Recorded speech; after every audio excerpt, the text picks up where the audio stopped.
Gentlemen, it's Richard Chops. Last week I threw out a challenge to the entire Call of Duty community by putting my YouTube Call of Duty Championship belt on the line in a game of 1v1, winner takes all, and a few of you stepped up. To those men who took on the challenge by posting a video response, you've taken a step closer to immortality, my friends. You've taken a step closer to greatness in my direction. Unfortunately, not all of you brought your A game. When I asked for a video response, I wanted you to bring it 100%, and fortunately, only one man took it to a level that I'm only used to by watching some of my own videos. His name? Broseph Stalin.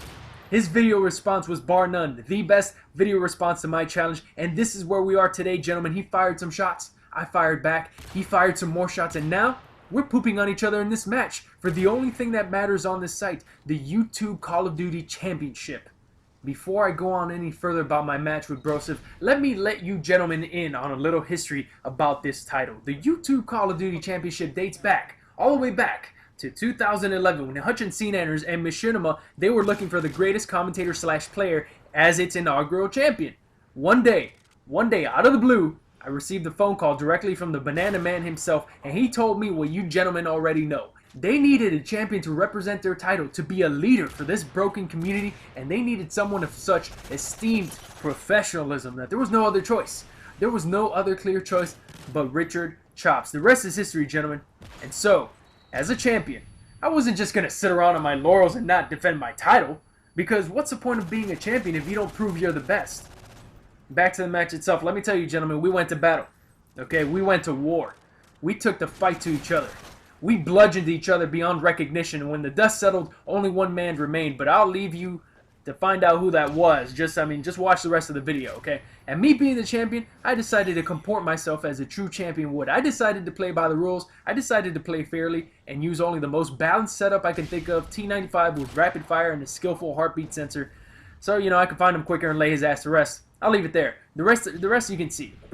It's on the screen there. Now, as far as his setup goes, I don't know. He's using some trick shot, try hard ballerina sniper setup. I don't know to be honest. I wasn't paying attention, and to be frank, it's quite overpowered. So right from the start, I'm at a disadvantage. The champ is at a disadvantage. That's me. But yeah, we took it to each other for like 12 minutes straight. I mean, that's like 7 minutes longer than when I have sex. But you won't be able to see the entire match because half of it we spent looking for each other because this map isn't as small as, say, a map like Shipment from COD 4. Just know that you're watching the highlights of quite possibly one of the most grueling 1v1s in the history of Call of Duty, YouTube, or video games in general. My fingers bled a little bit. I'm not kidding. I was sweating profusely.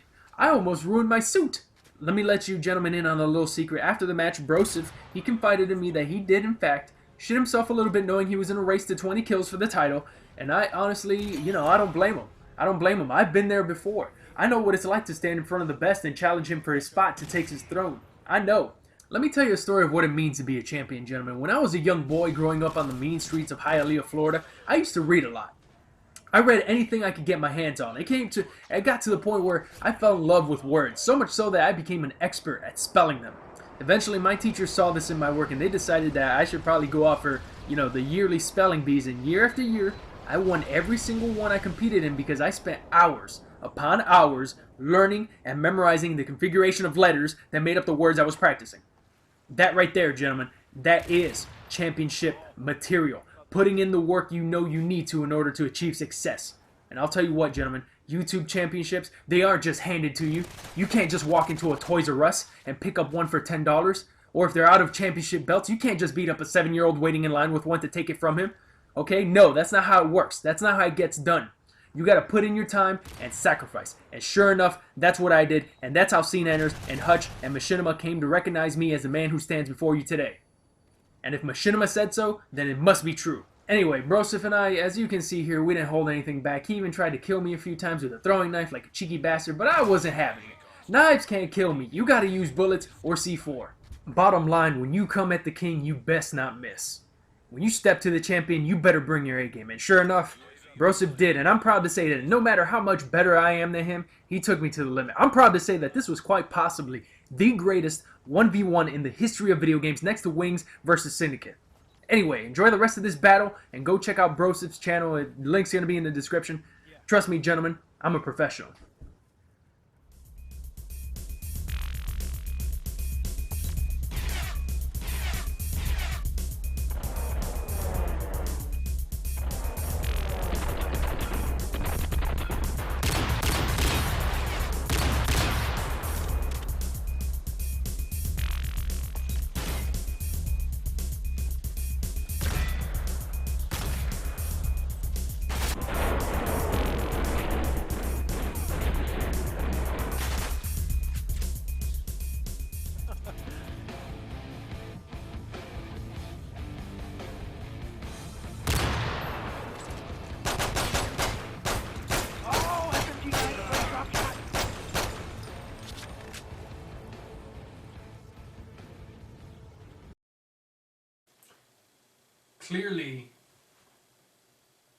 Clearly he was cheating.